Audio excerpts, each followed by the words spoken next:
Dusun Desa Sukasetia RT 01 RW 01 Cihurbuti Ciamis. Moto hidupnya belajar sepanjang hayat. Pengalaman belajar beliau sudah 4 sekolah dan beliau mengawali karirnya sebagai guru bantu selama 3 tahun di SMP 1 Sinangkasih sejak tahun 2004 sampai dengan 2006. Kemudian di tahun 2006 beliau diangkat PNS dan ditugaskan di SMPN 3 Panumbangan sampai dengan tahun 2010. Kemudian beliau mutasi ke SMK Nurul Huda Panumbangan dari tahun 2010 sampai dengan tahun 2014.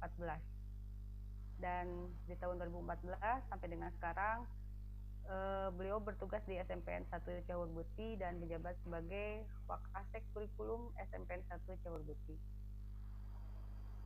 Beliau juga aktif mengikuti berbagai pelatihan, baik yang diikuti secara mandiri ataupun diundang langsung oleh P4TK atau Dinas Pendidikan Kabupaten Ciamis. Dan ini adalah 3 pendidikan dan pelatihan 3 tahun terakhir yang beliau ikuti. Yang pertama itu adalah diklat yang diikuti oleh beliau di Damba yang materinya akan disampaikan hari ini.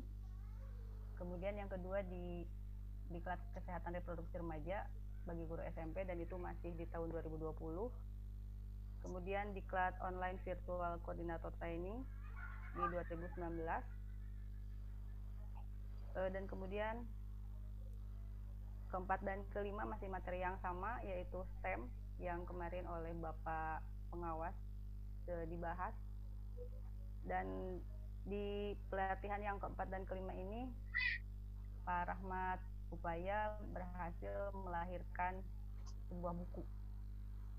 Yang kemudian yang ke-6 dan ke-7 diikuti tahun 2017 dan 2018, yaitu diklat instruktur kurikulum dan diklat pendidikan developing inovatif literasi of future global challenge di Dinas Pendidikan Kabupaten Ciamis. Selain aktif mengikuti pelatihan, beliau juga aktif menulis, terbukti dengan sudah melahirkan 3 jenis buku dengan judul yang pertama Pendidikan Karakter Menghadapi Era Milenial, kemudian yang kedua Gerakan Literasi Sekolah, dan yang ketiga Implementasi STEM. Ini bukunya duet dengan Ibu Ketua, Ibu Lilin Herlina. Kemarin ada yang sempat bertanya, mungkin kurang paham dengan model pembelajaran PJBL STEM. Nah, mungkin kalau Bapak Ibu ada yang memiliki buku ini, insya Allah bisa lebih paham apa itu PJBL STEM. Kita akan tenang promosi bukunya Pak Rahmat dengan Ibu Lilin Herlina. Mangga jika ada yang membutuhkan ketiga buku ini bisa menghubungi ke Pak Rahmat atau ke Ibu Lilin Herlina sebagai Ketua MGMP Kabupaten Ciamis. Mungkin itu sedikit tentang Bapak narasumber kita, dan materi saat ini adalah membahas suhu dan kalor. Supaya tidak menyita waktu, kita mulai saja. Baik Bapak Ibu, mangga nanti pemaparan dulu dari narasumber, kemudian jika ada pertanyaan dari Bapak Ibu mungkin bisa lewat chat dan nanti saya bacakan. Mangga kepada Bapak narasumber saya persilahkan untuk memaparkan materi. Terima kasih kepada Ibu Moderator, Ibu Linda Meliana, SPD, dan host Bapak Muhammad Saifullah, PD. Assalamualaikum warahmatullahi wabarakatuh. Waalaikumsalam warahmatullahi wabarakatuh. Alhamdulillahirrabbilalamin. Wassalatu wassalamu ala asrofil anbiya'i wal mursalin wa ala alihi wa sahbihi ajmain. Puji dan syukur marilah kita panjatkan kehadirat Allah Subhanahu wa taala. Alhamdulillah di pagi hari ini kita dapat bertemu kembali di acara diklat online hari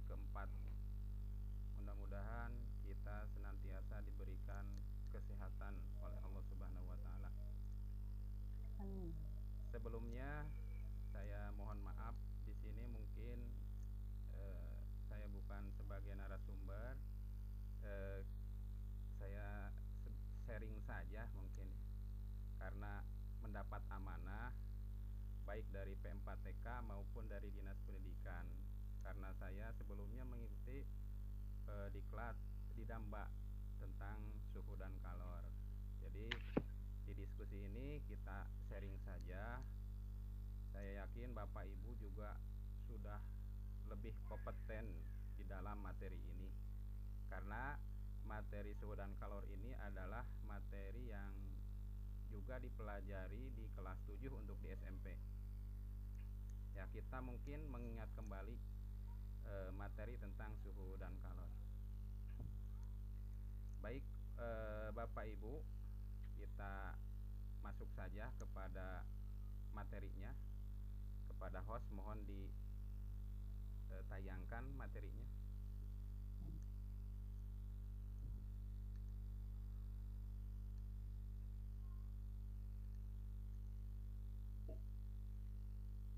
Pak Muhammad Saiful. Ya Pak, sebentar.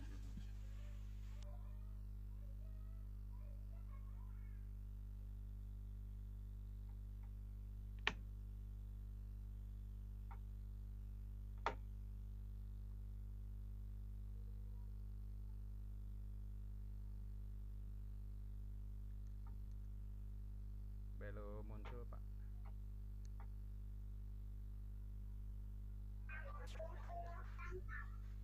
Alhamdulillah.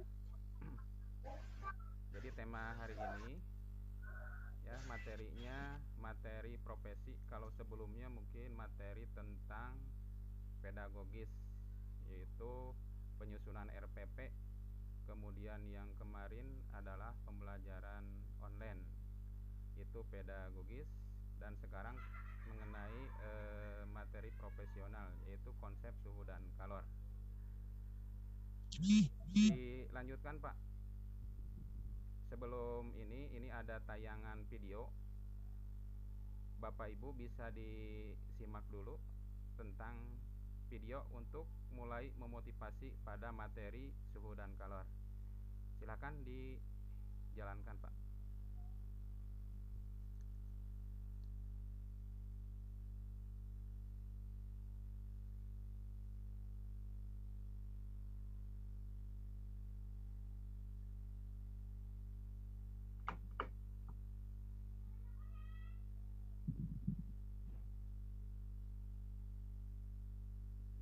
Silakan dijalan Pak, belum jalan Pak.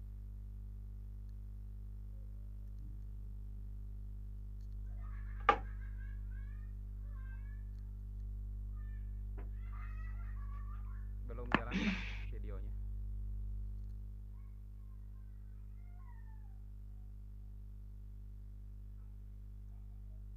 Sebentar, ada berisik di samping sebentar.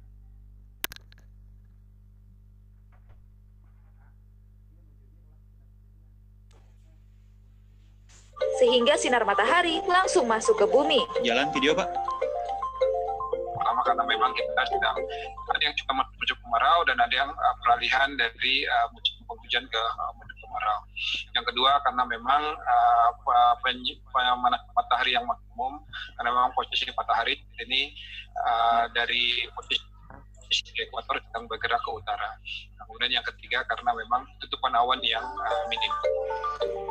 Fahri menambahkan curah hujan juga sudah mulai berkurang, walau di beberapa daerah masih berpotensi hujan, seperti Depok, Bogor, wilayah Sumatera bagian barat, dan Sulawesi bagian timur. Diperkirakan musim kemarau akan berlangsung antara Juli dan Agustus 2020. Ia mengingatkan masyarakat agar menjaga kesehatan dengan membagi asupan minum yang cukup saat sahur dan berbuka, sehingga tubuh tidak kekurangan cairan.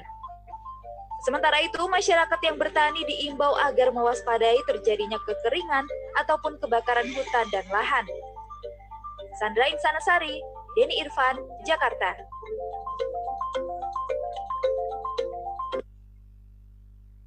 Ya, berikut tayangan tentang sekilas video tentang suhu panas yang melanda wilayah Indonesia. ini ada hubungannya dengan materi kita hari ini tentang suhu dan kalor. Dilanjut Pak tampilannya. Jadi suhu dan kalor ini adalah suatu yang sudah tidak aneh dalam kehidupan kita dan di lingkungan kita. Kita tidak lepas dari pengaruh suhu dan kalor. Dilanjut Pak.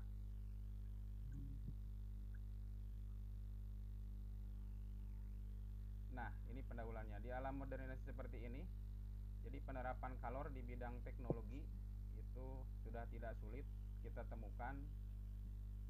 Bahkan juga mungkin terdapat di rumah Anda, yaitu misalnya ada alat-alat yang menggunakan suhu, lemari es, yaitu suatu mesin yang diantaranya mengubah suatu air menjadi es, AC atau air conditioning, ya, yaitu sebuah alat untuk mengkondisikan keadaan udara dari panas menjadi dingin atau digunakan sebagai penyejuk udara. Dilanjut Pak. Nah, suhu, mungkin Bapak yang Ibu, guru yang hebat, kita dari buku yang kita pelajari, buku SMP, itu bahwa suhu itu adalah suatu besaran yang menyatakan ukuran derajat panas atau dinginnya suatu benda. Jadi suhu adalah suatu besaran yang menyatakan ukuran derajat panas atau dinginnya suatu benda.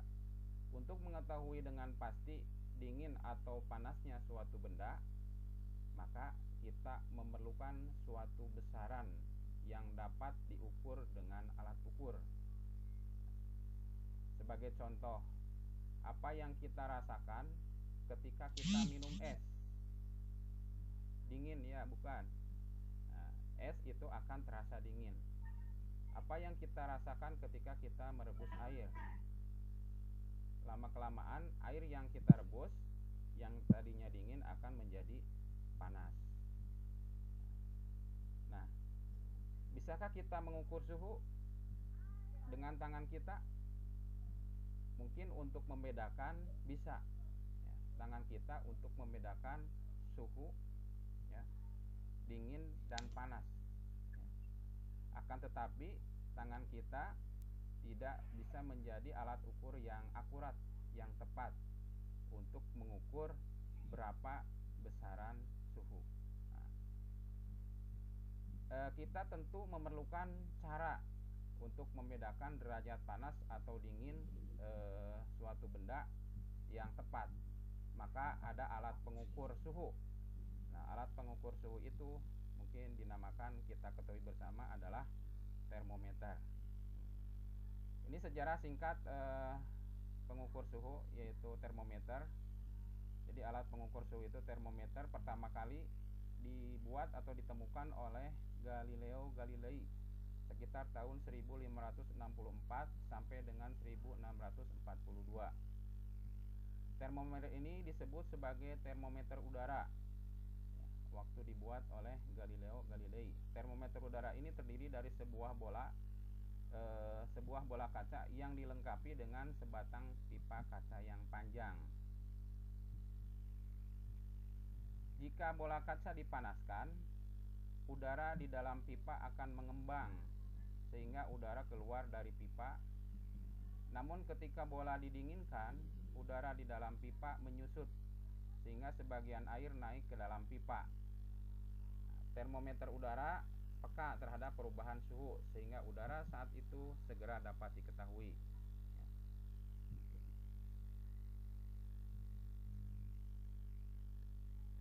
Dilanjutkan Pak. Nah, sekarang kita secara umum bagian-bagian termometer yang sekarang itu yang dibuat, yang digunakan terdiri dari 3 komponen atau 3 bagian. Yang pertama adalah pipa kaca berupa pipa kapiler hampa, ya, hampa udara, yang bagian bawahnya ada tandon zat cair. Kemudian yang kedua skala yang terdapat pada bagian luar termometer, dan yang ketiga ada zat cair yang berisi air raksa atau alkohol.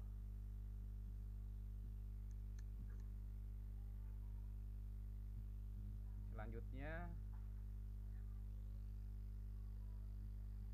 termometer dibuat berdasarkan prinsip perubahan volume atau pemuaian volume yang mungkin nanti akan dibahas pada materi berikutnya di akhir. Termometer yang tabungnya diisi dengan raksa kita disebut termometer raksa, dan termometer raksa dengan skala Celcius ada juga skala yang lain nanti. Termometer yang sering dijumpai dalam keseharian itu adalah termometer skala Celcius. Jadi termometer tergantung jenis zat cairnya, ada termometer raksa dan ada termometer alkohol. Berikutnya, prinsip kerjanya ketika suhu bertambah, maka air raksa atau alkohol yang ada dalam tabung atau pada pipa kapiler itu akan memuai. Pemuaian air raksa atau alkohol lebih besar dibandingkan dengan pemuaian pipa kapilernya. Nah, naiknya ketinggian permukaan air raksa atau alkohol dalam pipa kapiler terbaca sebagai kenaikan suhu. Kemudian berikutnya, ini beberapa kelebihan dan kekurangan termometer air raksa. Termometer air raksa, kelebihannya yang pertama adalah tidak membasahi dinding kaca. Yang kedua, mudah dilihat karena warnanya mengkilap. Yang ketiga, perubahan volume air raksa teratur. Yang keempat, jangkauan suhu antara negatif 40 derajat Celcius sampai 350 derajat Celcius. Kemudian cepat menyesuaikan dengan suhu benda. Sedangkan kekurangannya dari termometer air raksa ini adalah air raksa beracun, kemudian tidak mampu menjangkau suhu yang sangat rendah, biayanya cukup mahal. Berikutnya, termometer alkohol. Kelebihannya harganya murah, mampu mengukur suhu rendah sampai negatif 120 derajat Celcius, kemudian perubahan volume alkohol lebih besar sehingga dapat mengukur lebih teliti. Kekurangannya pertama adalah membasahi dinding kaca. Yang kedua, sulit diamati karena warnanya bening. Nah, oleh karena itu supaya lebih jelas biasanya alkohol diberi warna. Biasanya rata-rata warnanya merah. Mengapa kita menggunakan cairan yang jarang dijumpai di kehidupan kita sehari-hari seperti air raksa dan alkohol? Mengapa kita tidak menggunakan cairan yang sering kita jumpai seperti air? Jawabannya adalah karena pertama, ada beberapa alasan. Air membasahi dinding kaca. Yang kedua, air tidak berwarna sehingga sulit dibaca batas ketinggiannya. Jadi harus sama seperti alkohol diberi warna. Yang ketiga, jangkauan suhu terbatas, yaitu antara 0 derajat Celcius sampai 100 derajat Celcius. Karena di bawah 0 air itu akan berubah wujud menjadi padat, dan di atas 100 derajat Celcius air berubah menjadi gas. Kemudian perubahan volume air sangat kecil ketika suhunya dinaikkan. Jadi air mungkin memiliki kalor jenis yang koefisien muainya cukup besar sehingga sangat kecil ketika suhunya dinaikkan. Perlu kalor yang sangat besar untuk cepat memuai. Kemudian hasil bacaan yang didapat kurang teliti karena air termasuk penghantar panas yang kurang baik. Berikutnya, macam-macam termometer dalam kehidupan sehari-hari.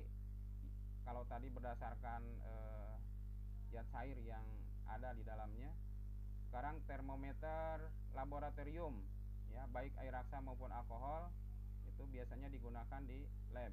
Jangkauan ukurnya biasanya 0 sampai 100 untuk penggunaan lab. Kemudian termometer badan atau klinis, jangkauan suhunya sekitar 35 sampai dengan 40 derajat Celcius. Itu biasanya untuk mengukur suhu badan manusia. Yang ketiga, termometer optik atau pirometer, itu untuk mengukur suhu benda-benda pijar. Biasanya untuk mengukur dengan menggunakan sensor radiasi. Nah, sekarang virus corona biasanya untuk mengukur suhunya itu dengan menggunakan pirometer, dengan sensor radiasi panas yang ada dalam benda atau dalam tubuh. Kemudian termometer Shikbelani untuk mengetahui suhu maksimum dan suhu minimum. Kemudian termometer industri untuk mengukur suhu mesin-mesin industri, termometer ruang dan lain-lain. Banyak jenisnya, tergantung penggunaannya. Kemudian termometer itu ada 4 macam berdasarkan skala suhunya. Ada skala Celcius, itu yang membuatnya adalah under Celcius. Titik bekunya mulai 0 derajat dan titik didinya 100 derajat Celcius. Yang kedua skala Reaumur, pembuatnya RAF de Reaumur, titik bekunya 0 derajat dan titik didihnya 80 derajat Reaumur. Yang ketiga skala Fahrenheit, penemunya Gabriel Fahrenheit, titik bekunya 30 derajat Fahrenheit dan titik didihnya 212 derajat Fahrenheit. Yang keempat skala Kelvin, penemunya William Thomson Kelvin, titik bekunya 273 Kelvin dan titik didihnya 373 Kelvin. Berikutnya, nah ini hubungan skala suhu pada termometer yang tadi untuk Celcius, Reaumur, Fahrenheit, Kelvin. Ya, ini Bapak Ibu sudah terbiasa dengan materi ini, ya, kita mengingat-ingat kembali sambil belajar.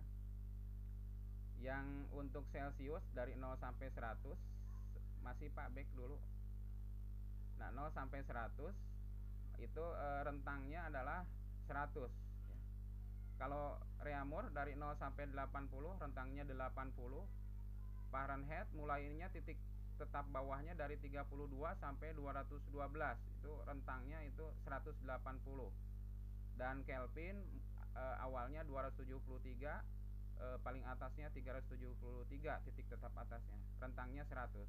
Sehingga kalau menggunakan perbandingan itu semuanya dibagi 20, maka untuk Celcius perbandingannya 5, untuk Reaumur 4, untuk Fahrenheit 9, dan untuk Kelvin 5. Dilanjut Pak Muhammad Saiful, dilanjut. Nah, dari perbandingan tadi kita dapat memperoleh formula atau rumus untuk digunakan dalam rangka mengkonversi skala suhu. Di antaranya untuk suhu Fahrenheit dari Celcius itu adalah rumusnya dengan, karena tadi Fahrenheit, maka Fahrenheit itu skalanya 9, maka dia ada di atas 9/5. 5 itu adalah skala dari Celcius, 9/5 kali suhu Celciusnya. Kemudian plus 32. Nah, kenapa plus 32? Karena Fahrenheit dimulai dari titik bawahnya adalah 32. Kemudian kalau sebaliknya bagaimana dari Fahrenheit ke Celcius? Itu adalah karena yang dicari adalah Celcius, 5.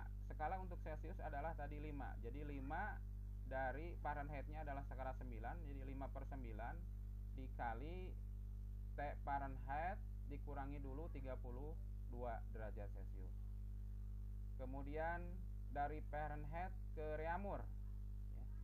Nah, Reaumur itu skalanya tadi 4, ya. Nah, dari Reaumur ke Fahrenheit, maka T Fahrenheit itu adalah 9/4 dikali suhu Reaumur. Sama, karena Fahrenheit dimulai dari 32, maka plus 32. Sebaliknya kalau dari Fahrenheit ke Reaumur, yaitu adalah 4/9 kali T Fahrenheit dikurangi 32. Selanjutnya dari Celcius ke Reaumur itu adalah 4/5. 4/5. 4 adalah skala untuk T Reaumur dan 5 skala untuk Celcius dikali T Celciusnya. Sebaliknya dari Reaumur ke Celcius adalah TC sama dengan 5/4 kali T Reaumur. Dan untuk dari Kelvin, dari Celcius ke Kelvin itu tinggal 273 ditambah T Celcius. Sebaliknya dari Kelvin ke Celcius, yaitu T Kelvinnya tinggal dikurangi 273. 273 itu karena awal tadi untuk suhu Kelvin dimulai dari 273. Berikutnya,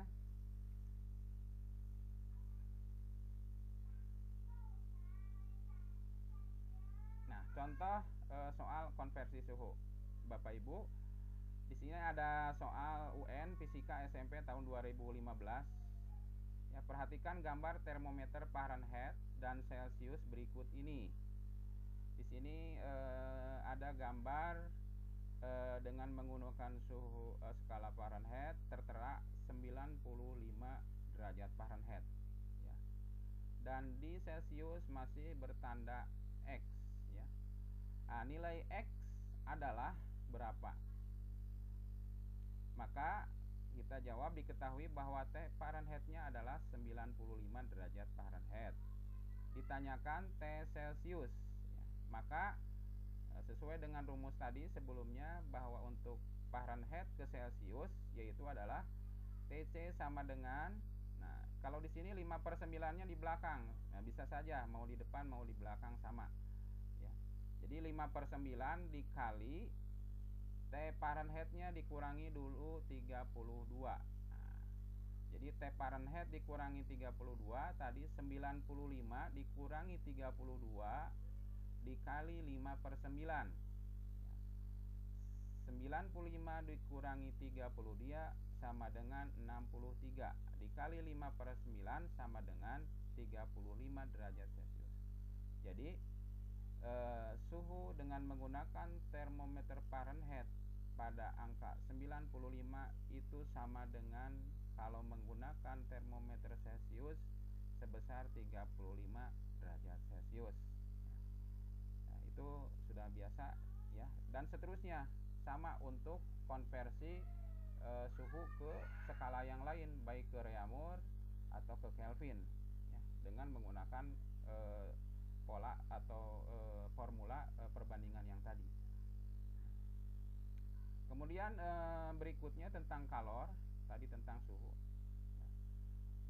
Kalau suhu tadi derajat panas dingin, kalor itu adalah merupakan bentuk energi. Ya, energinya adalah energi panas yang dapat berpindah karena ada perbedaan suhu. Jadi Bapak Ibu membedakan antara suhu dengan kalor. Kalau kalor itu adalah bentuk energi, yaitu energi panas, sedangkan suhu itu adalah derajat atau ukuran panas dinginnya suatu benda. Biasanya kalau panas itu suhunya tinggi ya. Kalau dingin maka suhunya rendah. Baik, kembali ke kalor. Secara alamiah bahwa kalor itu berpindah atau secara spontan itu berpindah dari benda yang bersuhu tinggi ke benda yang bersuhu rendah.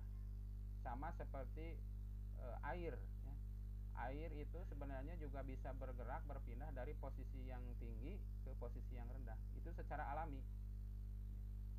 Nah, kalor pun begitu, berpindah dari benda yang bersuhu tinggi atau boleh dikatakan dari benda panas ke benda yang bersuhu rendah, yaitu benda yang dingin. Itu akan secara alamiah akan merambat. Sebelum abad ke-17 orang mengharapkan bahwa kalor merupakan zat yang pindah dari benda bersuhu tinggi ke benda yang bersuhu rendah. Jadi sebelumnya bahwa ada yang beranggapan bahwa kalor itu adalah zat. Jika kalor merupakan zat tentu mempunyai massa. Ternyata benda yang suhunya naik masanya tidak berubah. Jadi kalor bukanlah zat, tapi kalor adalah bentuk energi.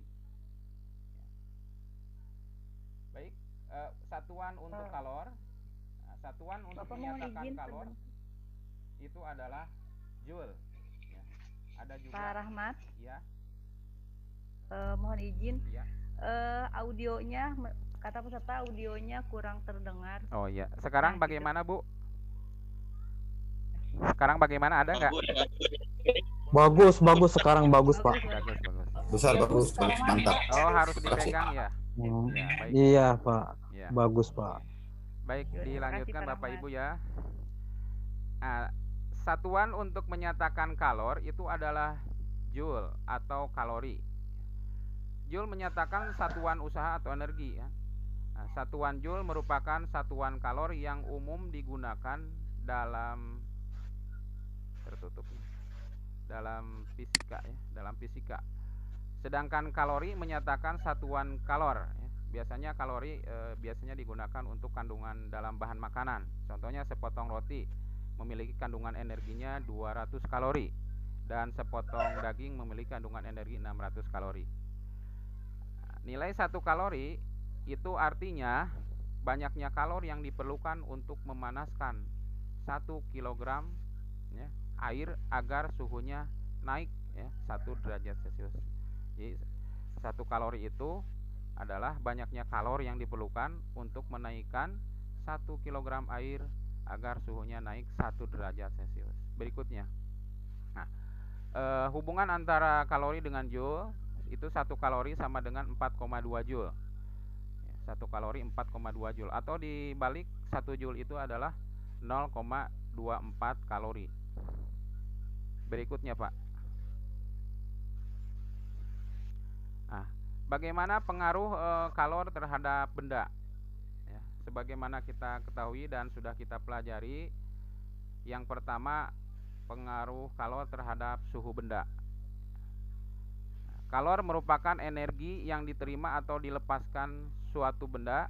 Ya, kalor yang diterima suatu benda bisa berasal dari sumbernya, misalnya sumber kalor itu matahari, ya, kemudian api atau benda-benda lain yang bisa menghasilkan kalor. Kalor yang diterima oleh benda dapat mengubah suhu benda. Ya, jadi yang pertama pengaruh kalor ya, terhadap suhu benda itu adalah dapat mengubah suhu benda. Ketika kalor diberikan kepada air misalnya, maka suhu air akan bertambah. Nah, jadi pengaruh kalor itu adalah mengubahnya, itu adalah menaikkan. Jadi ketika benda mendapat kalor, maka benda itu suhunya akan naik atau akan bertambah. Makin banyak kalor yang diberikan, makin banyak pula perubahan pada suhu air ya, atau kenaikan suhu air. Bila kalor terus diberikan, lama-kelamaan air akan mendidih. Nah, ketika air sudah mendidih, suhu air tidak akan bertambah, melainkan tetap ya.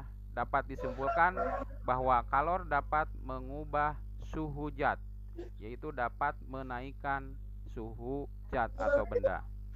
Itu pengaruh kalor yang pertama.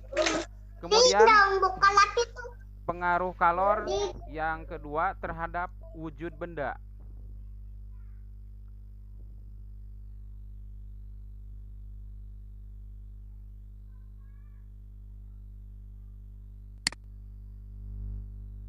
Mana ulah tararik teuing atuh kumahanya titah repeh.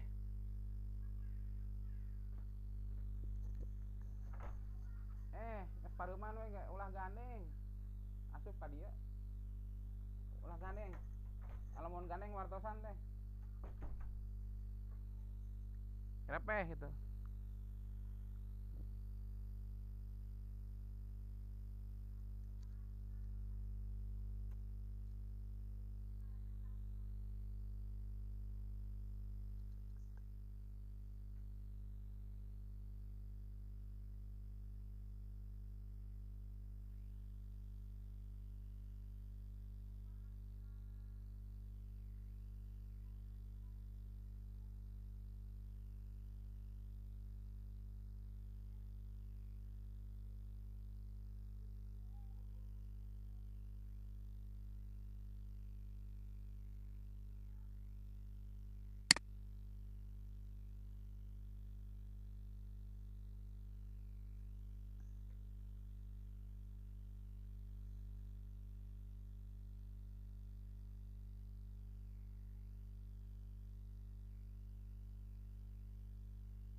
Mohon maaf barusan. Mohon maaf Bapak Ibu, ada kesalahan teknis. Pak Rahmat, halo. Halo Bu, ada? Halo, ada Mangga suara? silahkan dilanjut. Ya, ada. Ada. Barusan. Dilanjut Iya. keluar sendiri ya Pak. Ya. Bisa dimulai lagi, Bu? Ya, mangga silahkan Pak, dilanjutkan. Baik. Tadi yang pertama, pengaruh kalor Bapak Ibu terhadap benda adalah merubah suhu benda, yaitu menaikkan suhu benda. Ini sudah dilanjut. Yang kedua, mohon di next. Yang kedua adalah pengaruh kalor terhadap wujud benda, ya. Jadi bila pemanasan berlangsung pada air yang sangat mendidih, maka lama kelamaan air akan berkurang dan akhirnya akan lenyap, ya. Nah, kemana itu air yang tadinya banyak menjadi sedikit? Ternyata air berubah wujudnya dari tadinya cair menjadi uap air atau gas. Nah, dapat disimpulkan bahwa pengaruh kalor yang kedua adalah dapat merubah wujud zat. Dilanjutkan Pak.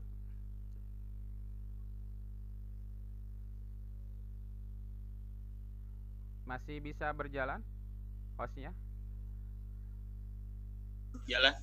Di next. Jalan, berikutnya, jalan. Mohon. Berikutnya next. PowerPoint. Kalau lebur, Ya, slide berikutnya Pak. Dilanjutkan Pak. ya sebentar Pak.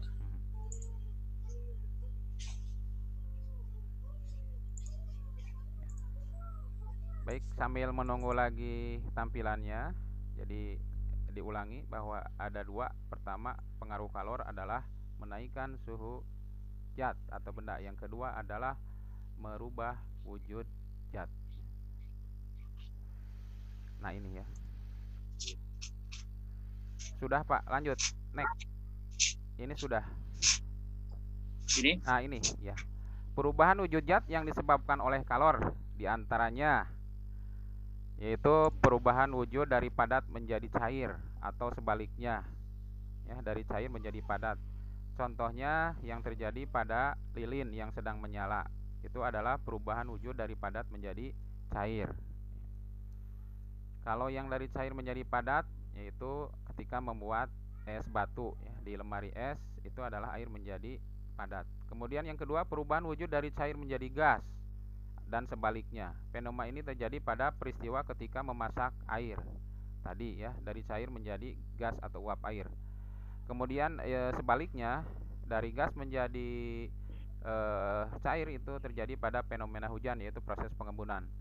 Kemudian yang ketiga, perubahan wujud dari padat menjadi gas dan sebaliknya. Peristiwa ini terjadi pada kapur barus, yaitu terjadi proses menyublim, ya, dari padat menjadi gas. Jadi kapur barus kalau disimpan tadinya padat, lama kelamaan akan menguap menjadi gas, berkurang dan akhirnya habis. Sedangkan benda gas yang berubah menjadi padat, contohnya pada asap knalpot.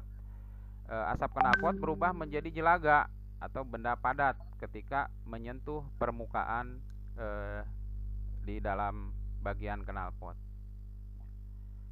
Berikutnya Pak.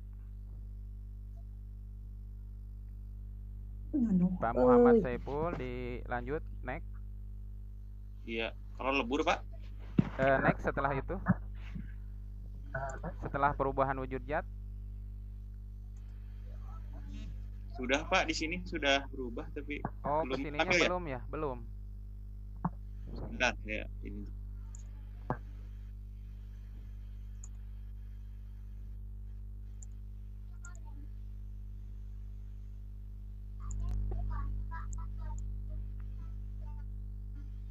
Tampil Pak? Belum Pak.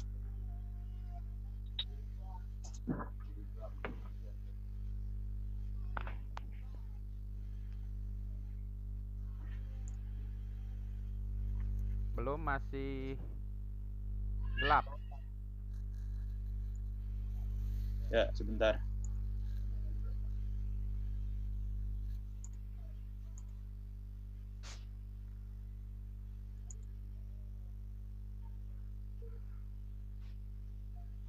Ada, Pak? Belum, Pak.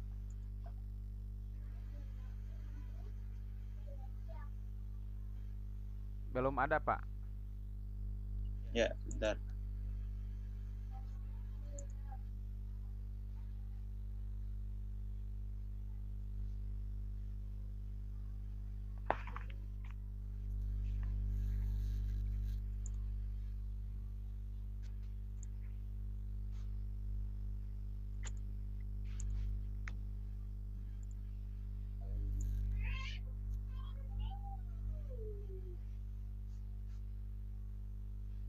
Nah, itu. Bagaimana? Ada.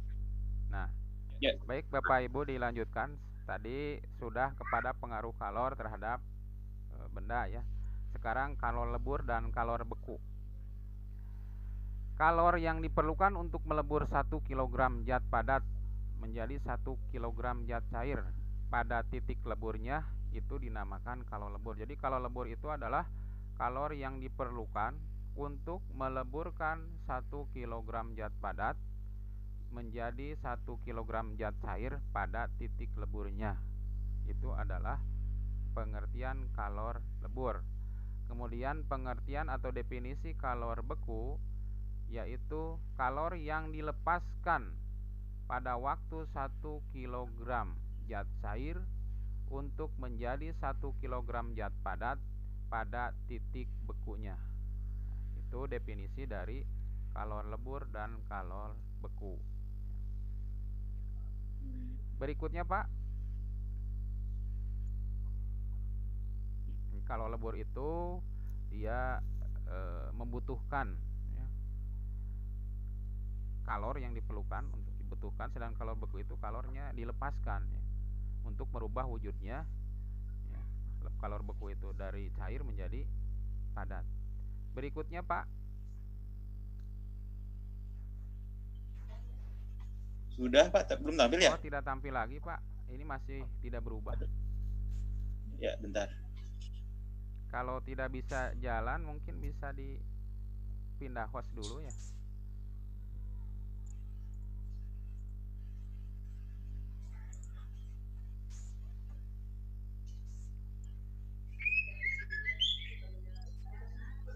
Atau begitu Slide aja, zona Pak. tuh Pak tong diagengkeun. Mohon kitu we atuh, atos. Tak kitu we, Pak. Ieu we. Ya, Mohon. Ieu we lah. Mohon Ya. kawas ieu, atos cekap lah.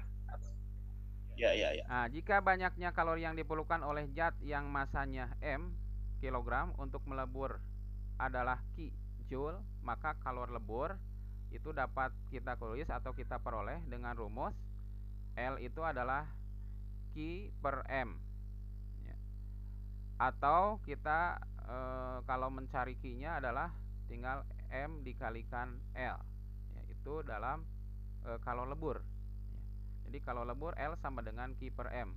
Atau kita dapat oleh kalor untuk melebur yang dibutuhkan untuk melebur itu Ki sama dengan M dikali L. Di mana L-nya adalah kalor lebur, satuannya Joule per kilogram. Ki adalah banyaknya kalor yang dibutuhkan dalam kurung satuannya Joule, dan M adalah massa, satuannya kilogram. Lanjut, Pak. Dilanjut slide-nya. Nah, nilai kalor lebur tiap benda berbeda-beda untuk zat yang berbeda. Di sini diperoleh untuk air itu titik leburnya ya, dari padat menjadi cair itu pada suhu 0 derajat Celcius. Nah, kalor leburnya yang dibutuhkan adalah 336.000 Joule per kilogram. Kemudian untuk alkohol titik leburnya min 97, kalor leburnya 69.000 Joule per kilogram. Raksa min 39, titik leburnya, kalor leburnya 120.000. Aluminium titik leburnya 660 Celcius, kalor leburnya 403 Joule per kilogram. Tembaga titik leburnya 1083 derajat Celcius, kemudian kalor leburnya yang dibutuhkan 206.000 Joule per kilogram. Berikutnya platina, titik leburnya 1769 derajat Celcius. Kalor lebur yang dibutuhkan, kalau leburnya adalah 113.000 Joule per kilogram. Dan timbal, titik leburnya 327 derajat Celcius. Kalor leburnya atau kalori yang dibutuhkan untuk meleburnya adalah 25.000 Joule per kilogram. Jadi tadi ada titik lebur yang berbeda-beda untuk setiap zat. Nah, kemudian kalori yang dibutuhkan untuk meleburnya pun berbeda-beda. Nah, bagaimana untuk perhitungan kebutuhan kalor? Nah, pemberian kalor itu menyebabkan tadi suhu benda berubah atau suhu benda naik. Nah, makin banyak kalori yang diberikan pada suatu benda, maka suhu benda tersebut makin tinggi. Berarti kalor sebanding dengan perubahan suhu. Jadi kalor sebanding dengan perubahan suhu.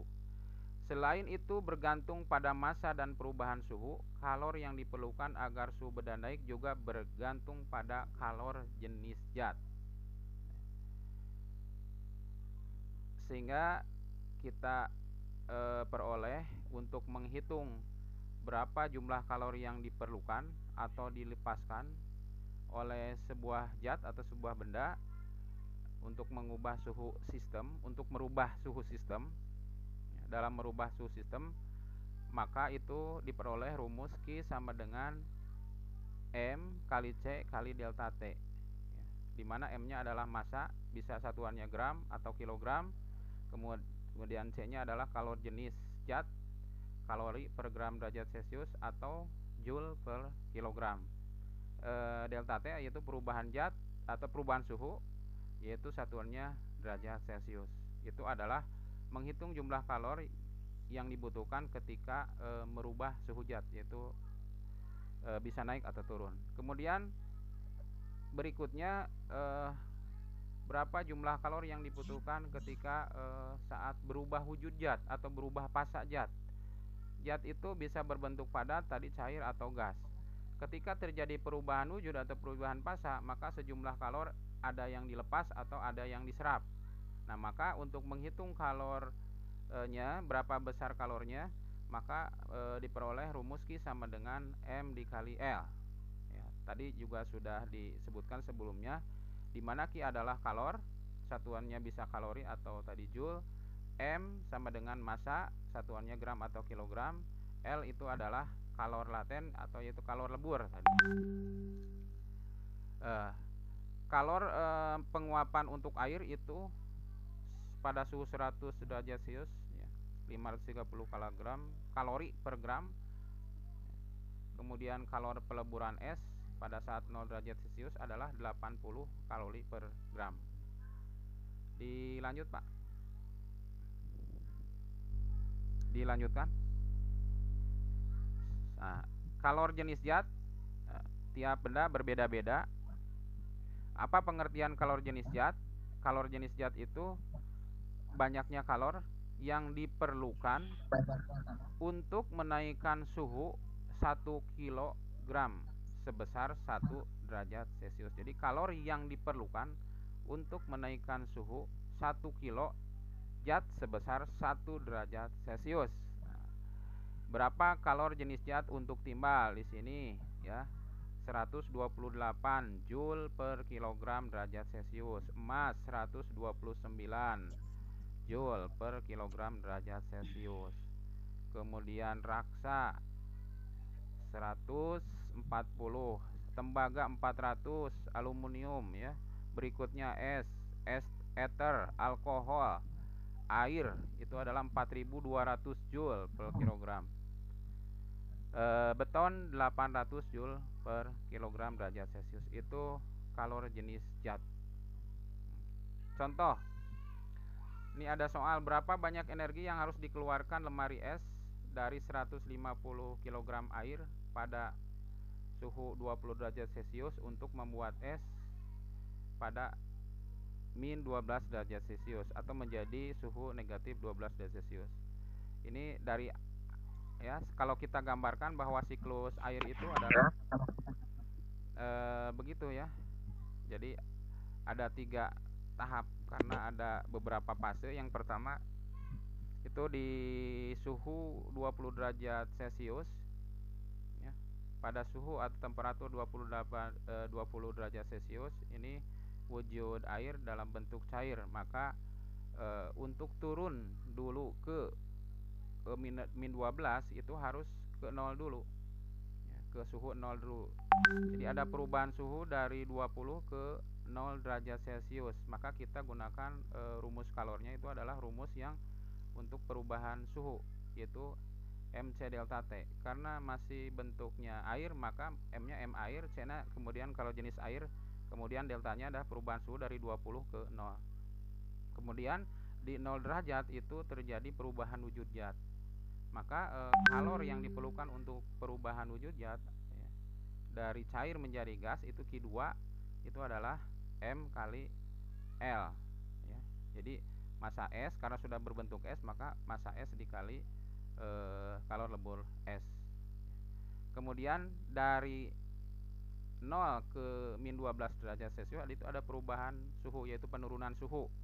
Maka menggunakan lagi rumus Q sama dengan MC delta T. Tetapi di sini C-nya lagi sudah bukan C air tapi sudah kalor jenis S. Sehingga nanti untuk menghitungnya adalah Q totalnya adalah kalori yang totalnya atau jumlah kalori yang diperlukannya adalah hasil dari Q1 ditambah Q2 ditambah Q3. Itu konsepnya dulu, belum dihitung. Dilanjutkan ke slide berikutnya. Pak M. Saipul harus standby nih, Pak M. Saipul yang memindah-mindah slide-nya.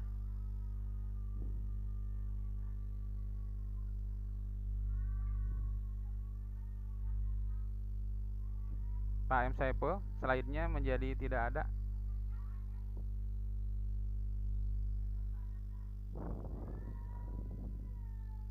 Ada apa sekarang? Ada. Nah, kemudian berikutnya tentang asas Black ya. Itu dikemukakan oleh ilmuwan Inggris ya, Joseph Black sekitar tahun 1720 sampai 1799. Menyatakan ya, asas Black ini menyatakan jika ada 2 macam zat yang berbeda suhunya dicampurkan atau disentuhkan, maka zat yang suhunya lebih tinggi akan melepaskan kalor yang sama banyaknya dengan kalori yang diserap oleh zat yang suhunya lebih rendah. Nah, pernyataan di atas dapat diringkas sebagai berikut. Kalor yang dilepas oleh suatu benda sama dengan kalor yang diterima oleh benda lain ya. Sehingga disederhanakan kalor lepas sama dengan kalor terima, atau Q lepas sama dengan Q terima. Hukum asas Black. Contoh ya. Jadi asas Black ini adalah ketika ada 2 benda yang dicampurkan. Contoh nih, 100 gram air dengan suhu 30 derajat Celcius dicampur dengan 50 gram air bersuhu 80 derajat Celcius. Berapa suhu campurannya?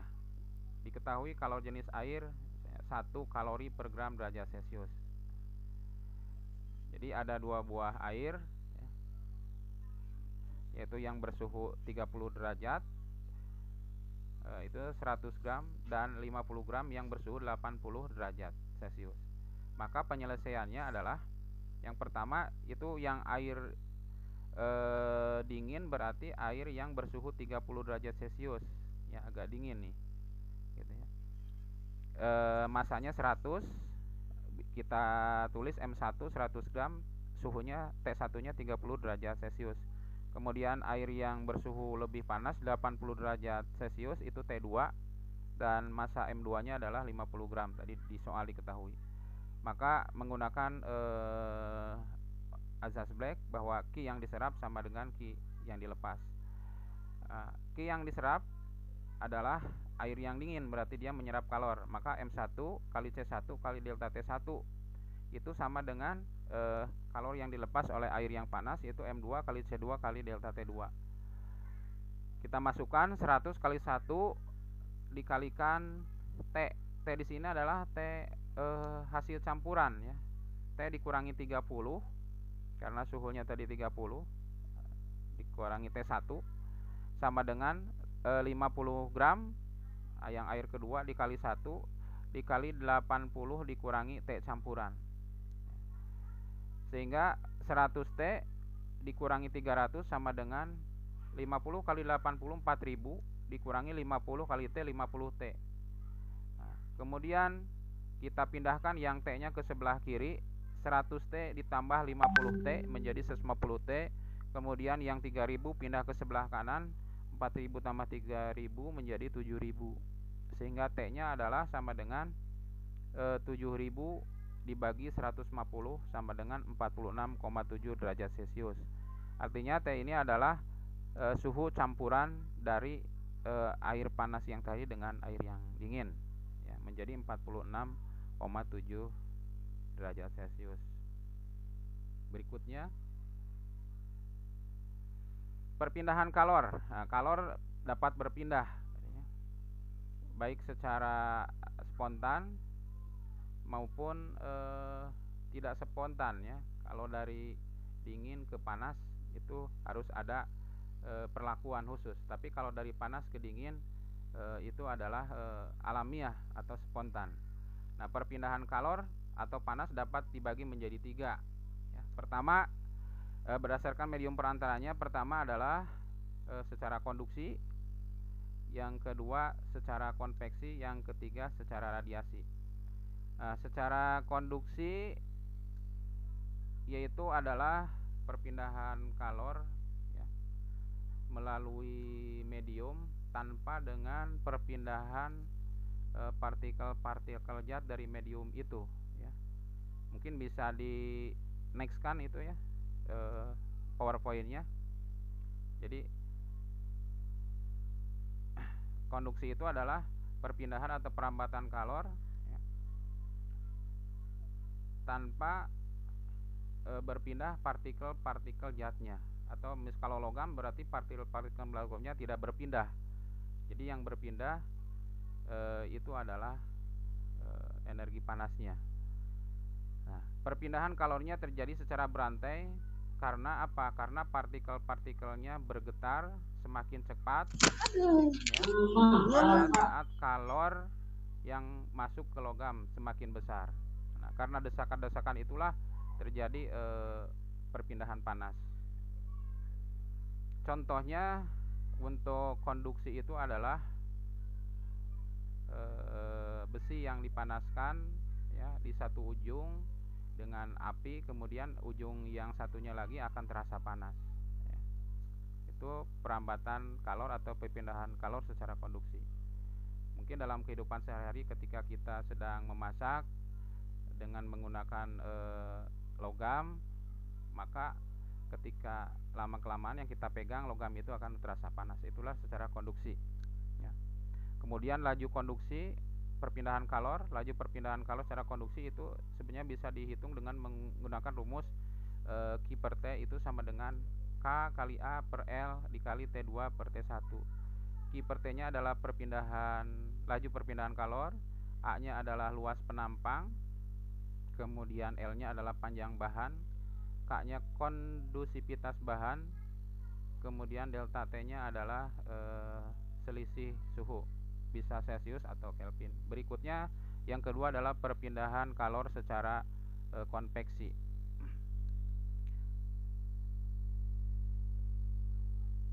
Perpindahan kalor secara konveksi terjadi pada zat cair atau gas biasanya. Pada perpindahan kalor ini ya, bagian yang mendapat kalor partikel-partikelnya akan berpindah. Jadi pengertiannya bahwa perpindahan kalor secara konveksi adalah perpindahan kalor disertai dengan perpindahan partikel-partikel zat itu ke suhu yang lebih rendah ya.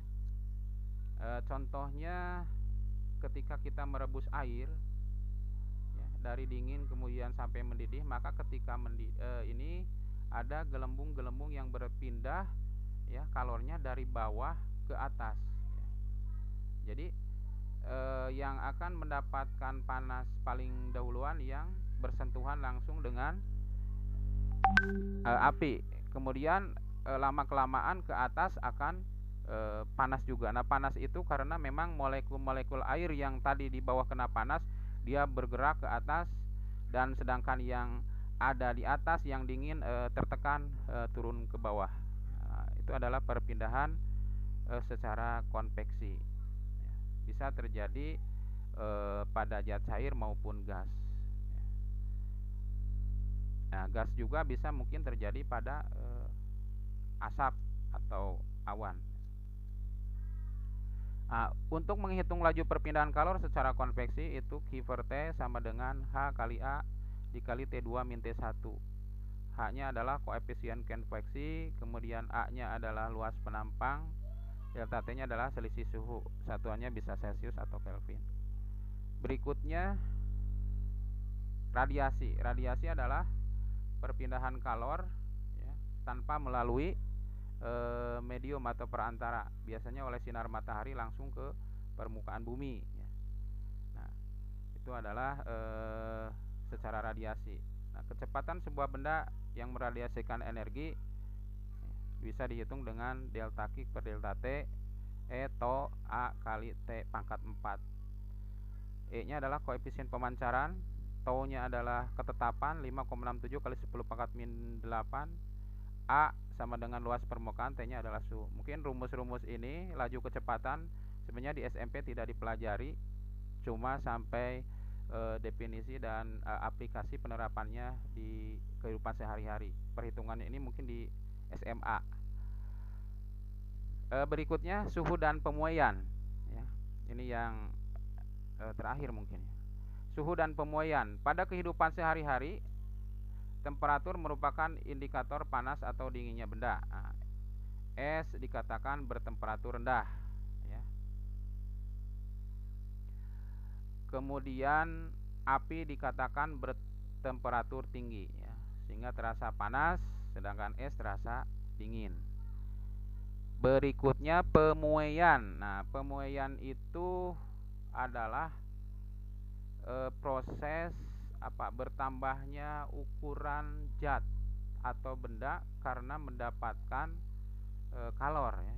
Jadi tadi di awal bahwa kalor itu dapat merubah wujud zat.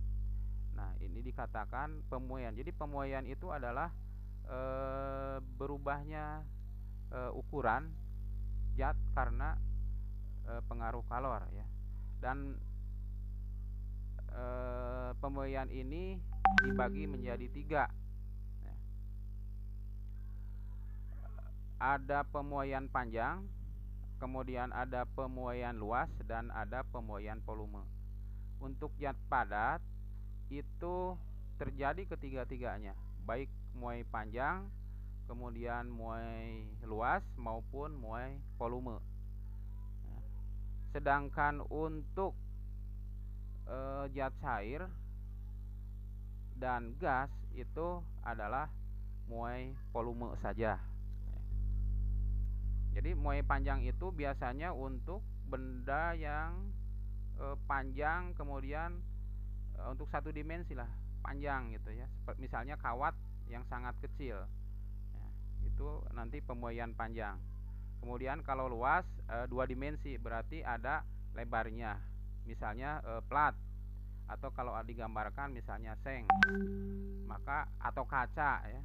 Ketika memasang kaca itu ada muai luas ya. Nah, kalau kacanya tipis, kalau kacanya tebal bisa jadi terjadi pemuaian volume, itu pada zat padat. Sehingga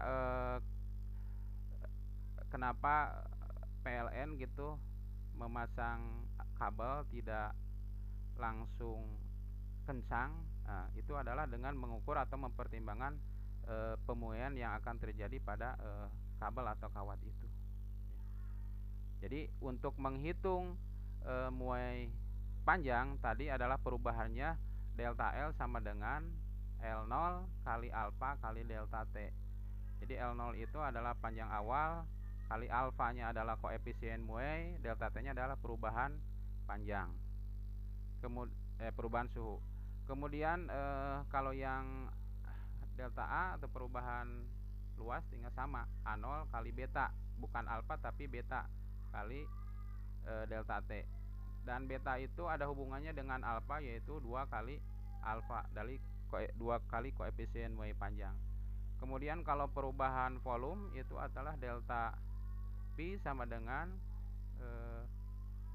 V0 kali gamma kali delta T, di mana gammanya itu adalah 3 kali alfa.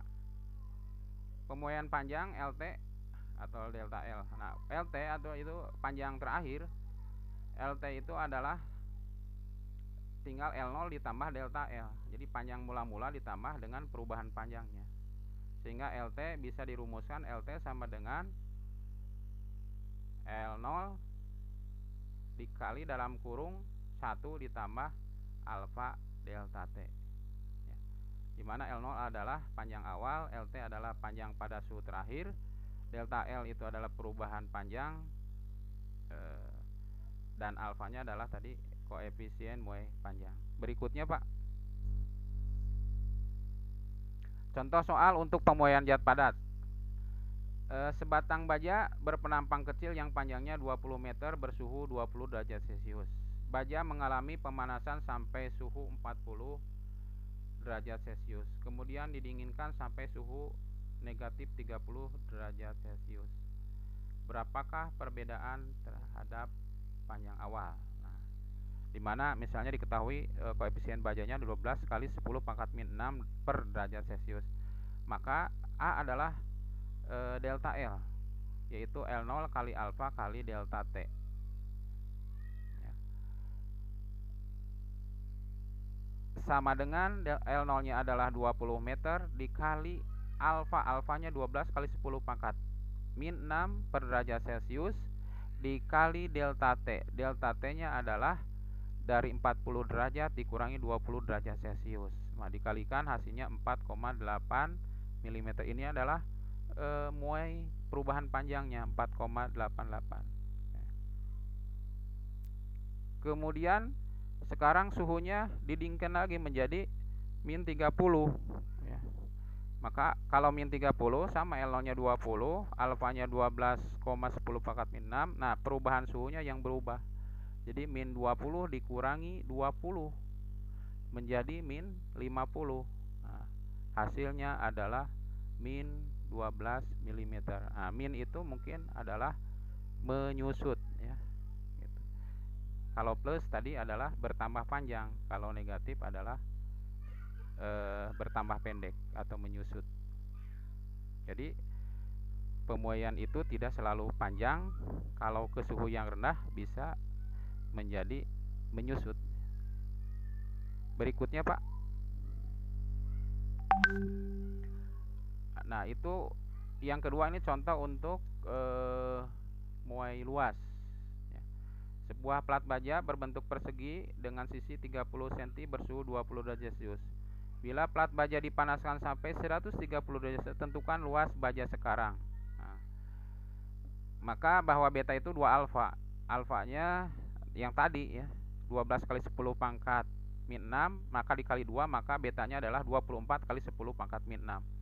Maka rumusnya delta A sama dengan A0 kali beta kali delta T. A0 nya di sini adalah panjang awalnya adalah ya, 900, luasnya adalah 30 cm kali 30 cm, berarti 900 cm persegi, kali betanya 24 kali 10 pangkat min 6 dikali perubahan suhu, yaitu 130 dikurangi 20, dihasilkan memperoleh 2,37 cm. Jadi ini adalah muai luasnya 2,37 cm persegi. Kemudian untuk mencari luas akhirnya, AT sama dengan A0 ditambah delta A ya. Luas awalnya 900 ditambah delta A nya tadi 2,37, di sini 2,38, 2,37, maka diperoleh 902,37 cm persegi. Ini luas akhirnya. Berikutnya Pak. untuk zat cair, pemuaian zat cair. Tadi untuk zat padat. Volumenya tidak ada contohnya. Kemudian pemuaian zat cair, Pak. Untuk pemuaian zat cair yaitu adalah pemuaian volume. Maka rumusnya adalah Vt sama dengan tadi V0 ditambah 1 ditambah gamma delta T. Gamma di spinol ini adalah volume awal, Vt adalah volume setelah adanya pemuaian, gamma adalah koefisien muai volume, delta T adalah perubahan suhu. Nah, contoh, air sebanyak 2 liter bersuhu 20 derajat Celcius dipanaskan di dalam panci hingga suhunya 50 derajat Celcius. Berapa volume air setelah dipanaskan? Diketahui gammanya 210 kali 10 pangkat min 6 per derajat Celcius. Nah, diketahui V0-nya 2 liter, kemudian perubahan suhunya dari 20 ke 50, maka nanti 50 kurangi 20 adalah 30 derajat Celcius. Gammanya 210 kali 10 pangkat min 6. Maka ditanyakan Vt. Jawab Vt sama dengan rumusnya masukkan V0 dikali dalam kurung 1 tambah gamma delta T. Masukkan 2 kali 1 tambah 210 kali 10 pangkat min 6 kali 30. Diperolehlah 2,0126 liter. Ini adalah volume akhir setelah terjadi pemuaian zat cair yang awalnya adalah 2 liter. Nah, terakhir yaitu tentang pemuaian gas. Koefisien muai gas itu semuanya untuk berbagai jenis gas itu sama, yaitu nilai koefisien muai gas itulah 1/273. Rumus umum untuk pemuaian gas juga sebenarnya adalah Vt sama dengan V0 kali 1 ditambah gamma delta T. Nah, kemudian berdasarkan hukum Charles bahwa untuk kondisi tekanan sama atau isobarik namanya, itu bahwa kenaikan suhu sebanding atau berbanding lurus dengan kenaikan volume, sehingga Pi per T itu adalah konstan, sehingga diperoleh juga di sini bentuk formula Pi1 per T1 itu sama dengan Pi2 per T2. Jadi untuk mencari ke berapa volume setelah terjadi kenaikan suhu Pi2 pada keadaan tekanan yang sama antara di dalam tabung dengan di luar sekitarnya, itu Pi per T sama dengan konstan, tapi 1 per T1 sama dengan Pi2 per T2. Contoh nih, gas sebanyak 2 liter bersuhu 20 derajat Celcius. Habis.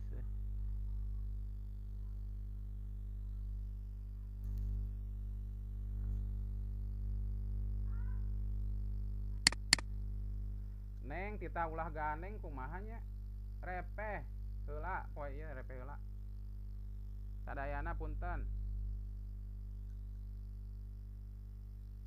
kumaha bantos heula engke geus lohor mah kenging lebet ieu ka dieu ieu suarana ieu.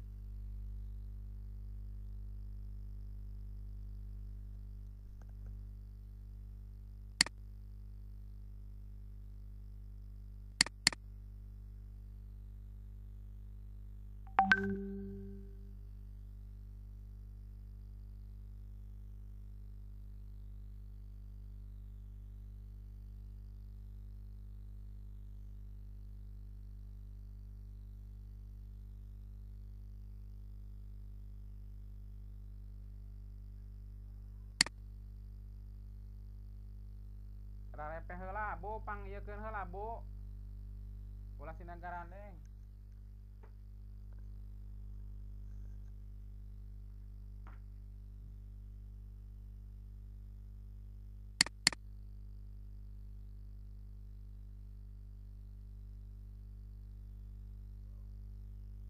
Bu. Bu. Atok eteh ulah garaneng mun aya budak geus repeh itu sih heula. Kalah ngilu gandeng.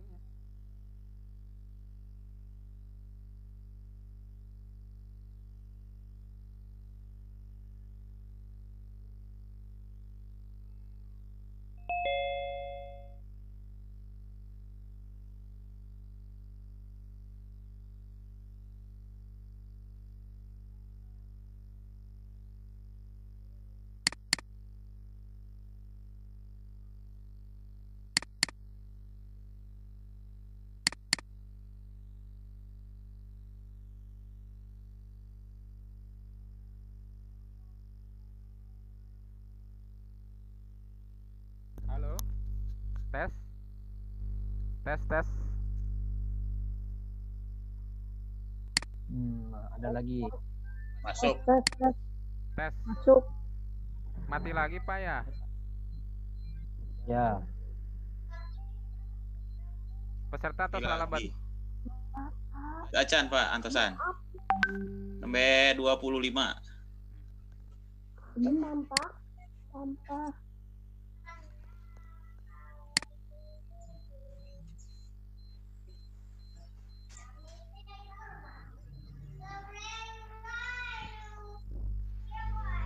Ya mungkin untuk materi saya kira cukup sampai dengan tadi pemuaian volume. Iya. Kantun sesi pertanyaan Naon, Pak. kalau ada beberapa nanti silakan ada pertanyaan. Mudah-mudahan bisa menjawab. Kalau tidak belum puas bisa mencari dari sumber yang lain. Baik Bapak Ibu, silahkan. Ada beberapa pertanyaan ini Pak Rahmat. Mangga Bu.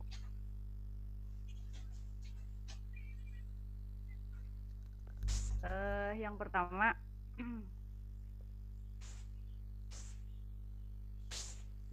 Pak Rahmat, ini mengenai perpindahan kalor ya Pak Rahmat. Bagaimana caranya memberikan pemahaman ke siswa untuk membedakan antara perpindahan kalor secara konduksi dan konveksi. Ya. Terima kasih Pak. Kalor secara konduksi dengan konveksi ya Bu. Ya baik. Perpindahan kalor secara konduksi mungkin kita kalau koleksi siswa harus melihat langsung atau menerapkan langsung di dalam kehidupan sehari-hari ya. Mungkin ini proses ini perpindahan kalor sebenarnya bisa mengambil dari pelajaran ketika merebus air ya. Suaranya Pak. Oh iya sambil dipegang. Pas speakernya. Iya, siap. Jadi membedakan perpindahan konduksi konveksi untuk ke siswa kita ambil dari aplikasi dalam kehidupan sehari-hari yang termudah misalnya di rumah. Ketika saat melakukan perebusan air misalnya. Proses konduksi tadi adalah perpindahan kalor ya melalui medium tanpa disertai dengan perpindahan partikel-partikel zat itu. Ya, berarti api tadi menempel kepada panci misalnya merebusnya di panci. Nah, maka panasnya api ke panci kemudian pancinya ke atasnya menjadi panas, itulah yang disebut dengan konduksi. Ya, jadi melalui medium, melalui zat tersebut tanpa berpindah partikel-partikel zatnya ya. Jadi partikel aluminiumnya tidak pindah, tetap saja di sana. Tapi panasnya yang berpindah, itulah yang disebut konduksi. Atau ketika saat menggoreng dengan menggunakan logam, susuk logam misalnya, maka yang dipegang menjadi panas ya. Yang kena itu minyaknya adalah yang ujung sebelah sana. Nah, kemudian yang konveksi ya masih ketika merebus air itu adalah dengan melihat airnya, zat cair. Nah, air yang paling bawah itu yang paling pertama kena panas dari api ya, yang atau dari aluminium yang kena api bagian dasar. Maka yang cepat panas adalah yang dasar. Nah, air yang kena panas dia akan bergerak ke atas karena tadi mendapatkan kalor ya. Sehingga yang dingin di atas akan turun ke bawah. Nah, jadi panasnya itu adalah berpindah, partikel airnya berpindah. Jadi membedakannya untuk ke siswa ya kita ibaratkan atau kita ambil dari kehidupan sehari-hari gitu. Atau mau disimulasikan dengan siswa bisa dengan memegang bola misalnya, siswa berjajar di depan kelas ada 10 orang ya. Nah, kalau yang konveksi misalnya bola itu adalah kalor, maka bola itu pindah dari satu orang ke satu orang sampai dengan ke ujung sebelah sana. itu adalah konveksi. Sedangkan ketika saat konduksi eh, ya tidak ada perpindahan bolanya, tapi kesananya terasa panas. Mungkin itu yang bisa dapat saya sampaikan, Bu. Ya, terima kasih Pak. Mhm. Pertanyaan selanjutnya Pak, Mhm. mengenai pengaruh kalor pada saat makanan atau minuman dalam keadaan panas, maka ketika akan meniupnya kita akan meniupnya supaya jadi lebih dingin. Kenapa udara yang kita tiup lebih dingin dari suhu udara? Ya, ketika kita meniup makanan atau minuman yang panas ya, kemudian udara kita kenapa menjadi dingin gitu ya? Padahal sebenarnya udara yang kita itu sebenarnya ya kalau dengan lingkungan lebih panas ya. Itu karena dari panas tubuh kita gitu. Ya kalau dibandingkan dengan makanan atau minuman yang panas, pasti suhu makanan itu lebih panas dibandingkan dengan suhu udara yang dikeluarkan oleh mulut kita ketika meniup. Nah, makanya terjadilah perpindahan panas dari makanan atau minuman itu ke udara yang ada di sekitar, termasuk ke udara yang kita hembuskan gitu. Karena tadi bahwa kalor itu ya secara spontan akan berpindah dari yang panas atau bersuhu tinggi ke suhu rendah. Jadi kita terasa lebih dingin itu ya karena tadi dibandingkannya dengan makanan atau minuman yang memang suhunya lebih panas dari suhu yang ditiupkan oleh mulut kita. Gitu. Dan sebenarnya kecepatan udara itu juga mempengaruhi kepada proses pelepasan kalor yang ada pada makanan dan minuman gitu, Bu. Mungkin itu yang dapat bisa saya jawab, Bu. Ya baik, terima kasih Pak. Untuk pertanyaan ini mengenai rumus Pak, apakah ada aplikasi penggunaan rumus skala suhu pada termometer? Apakah ada yang lebih simpel katanya?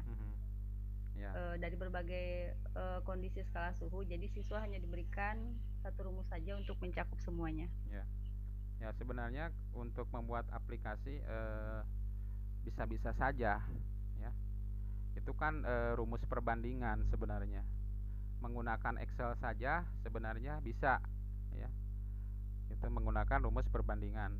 Aplikasi itu tergantung siapa yang mau membuatnya, mau menggunakan apa, mau menggunakan Excel. Yang paling dasar menggunakan Excel bisa gitu ya. Ya sama seperti kita membuat apa ya nilai akhir dari sebuah penilaian, kita kan menggunakan rumus dimasukkan.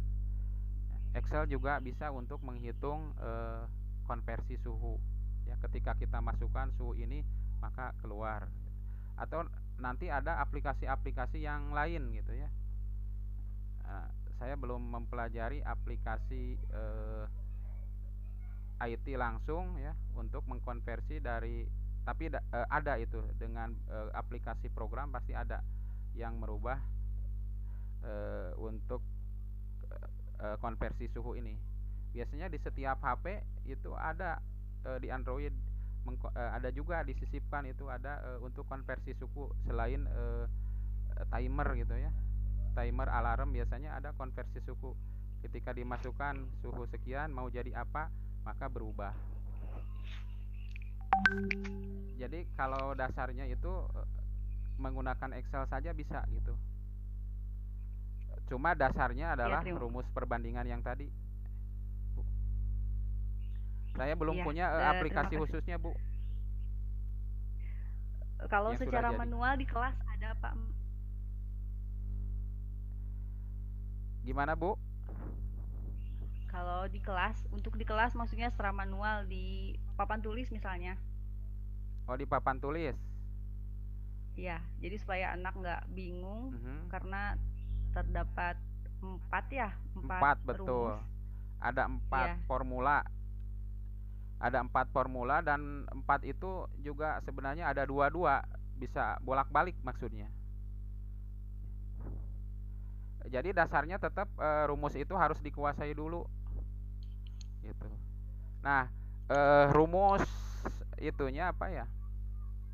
Aplikasi, maksudnya tadi aplikasi di elektronik atau rumus cepat maksudnya di papan tulis? Ini yang bertanya Ibu Rina Herlina. Hmm. Kalau belum jelas, Mangga boleh langsung menanyakan ke narasumber Ibu Rina. Ibu Rina Herlina, halo.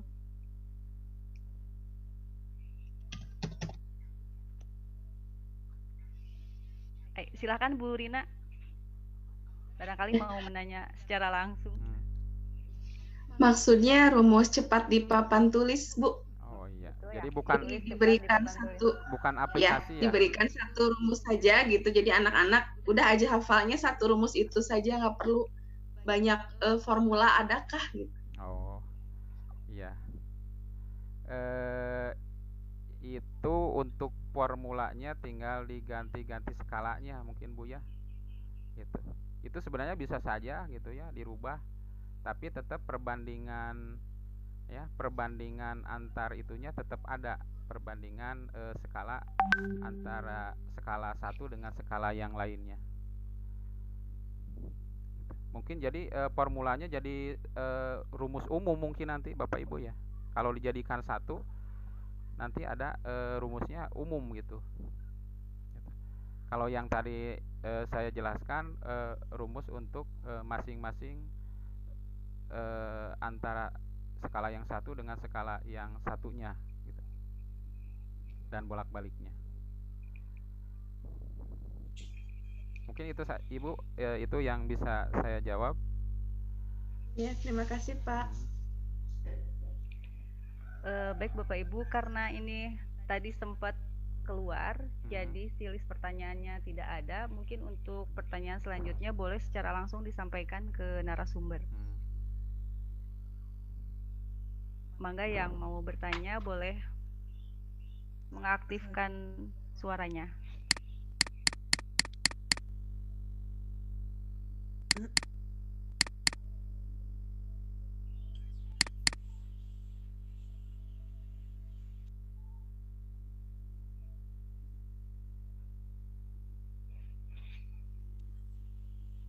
Tidak ada, Bapak Ibu. Apakah sudah dimengerti semuanya?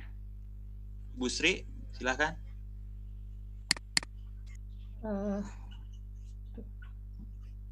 Halo, assalamualaikum.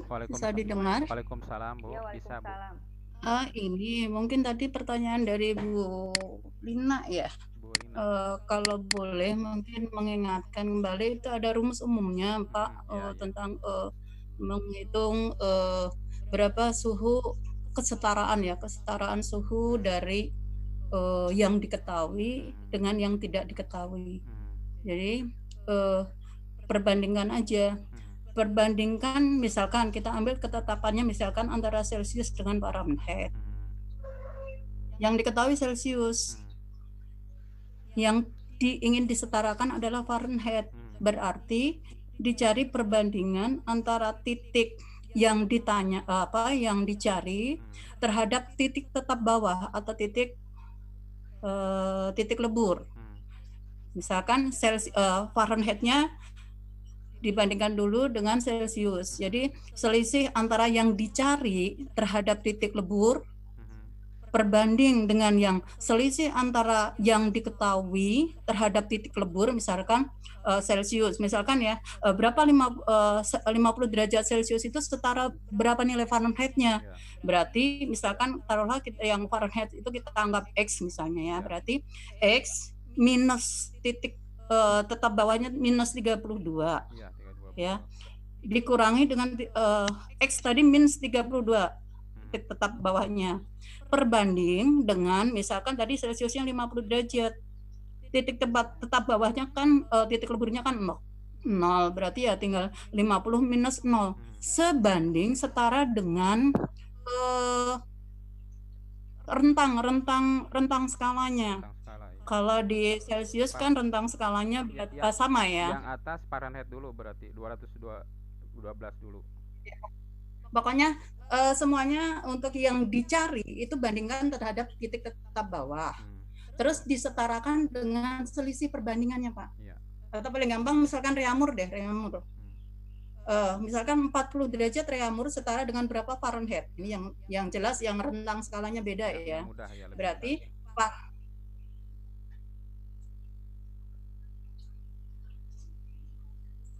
Berarti misalkan yang ditanyakan adalah di Fahrenheit nilai 40 derajat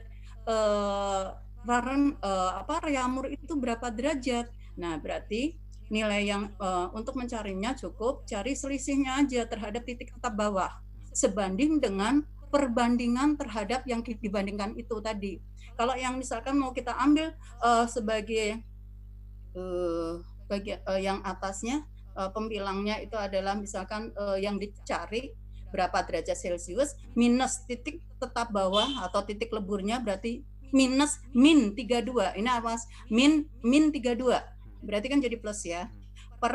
Berarti misalkan tadi reamurnya adalah 40 minus 0 titik tetap bawahnya setara dengan rentang skala daripada reamur terhadap Fahrenheit terhadap reamur. Ya, 180. Fahrenheit terhadap reamur itu kan 9/4 ya atau 180/80. Kalau kita sederhanakan berarti 9/4 itu lebih cepat dan itu sebenarnya adalah rumus umum. Ya, betul. Ya, itu mungkin terima kasih Bu. Tadi yang saya katakan itu untuk yang secara umum. Tapi tetap harus melihat tahu dulu perbandingan antar skala suhu tadi ya. Jadi titik atas titik bawah itu, memang itu yang jadi patokan. Nah, itu tetap. Jadi kalau misalkan anak suruh membuat skala, maka pembuatan skala itu juga tetap itu bisa jadi rumus acuan itu, Pak. Betul Bu. Justru kalau menggunakan perperan itu malah kita dapatkan nilai yang berbeda. Pernah kita mencoba berbeda hasilnya. Jadi sepertinya rumus umumnya itu. Ya, terima kasih Bu. Ya, betul itu. Ya. Itu adalah rumus umum untuk semua skala suhu. Kalau tadi saya rinci per ini ya. Yang diketahui per yang belum diketahui dari terhadap titik tetap bawah atau titik leburnya disetarakan dengan yang tadi rentang skala perbandingan rentang skala ya. Betul. Titik tetap atas dikurangi titik tetap bawah. Betul. Iya. Terima kasih Bu sudah menambahkan sehingga ada tambahan ilmu ya, untuk saya juga untuk rekan-rekan semuanya yang hadir. Ada yang mengacungkan tangan Bu Atin. Boleh mangga Ibu. Ibu halo Bu Atin. Ada? Iya boleh. Audionya kurang keras Bu. Iya. Ada Bu? Ada ya. Sok. Ya mulai Bu. Iya ada. Iya. Menambah mulai. Mungkin yang jadi permasalahan ini kan biasanya dari kelas 7 ya tentang suhu seperti ini dalam skala yang harus jadi patokan anak itu biasanya yang perbandingan antara Celcius 0 sampai 100 itu 100 ya. Terus reamur 0 sampai 80. Terus Fahrenheit dari 32 sampai 212. Betul. Itu 180. Terus Kelvinnya itu 273 dengan 373. Itu perbandingannya. 100. Jadi perbandingan dibagi 20 itu biasanya Celcius 5, reamur 4, Fahrenheit 9 dan Kelvin 5. Itu yang jadi patokan anak itu yang itu Pak. Biasanya. Betul. Ya. Perbandingannya 5 berbanding 4, berbanding 9 dan berbanding 5 dari Celcius berbanding reamur, Fahrenheit dan Kelvin. Biasanya itu yang diarahkan sebagai dari patokan. Saya. Terima kasih. Iya. Terima kasih. Ya, terima kasih Bu Atin ya. Ini sama-sama satu tugas di SMP 1 Ciurbeti. Jadi bisa dua cara dengan kalau yang tadi saya sampaikan patokannya adalah yang ini ya. Jadi perbandingan skala untuk Celsius 5, kemudian Reaumur 4, ya, kemudian Fahrenheit 9 dan Kelvin 5. Nah, itu patokan untuk bisa menggunakan rumus yang tadi saya jelaskan. Jadi patokan ini harus hafal, harus paham ya.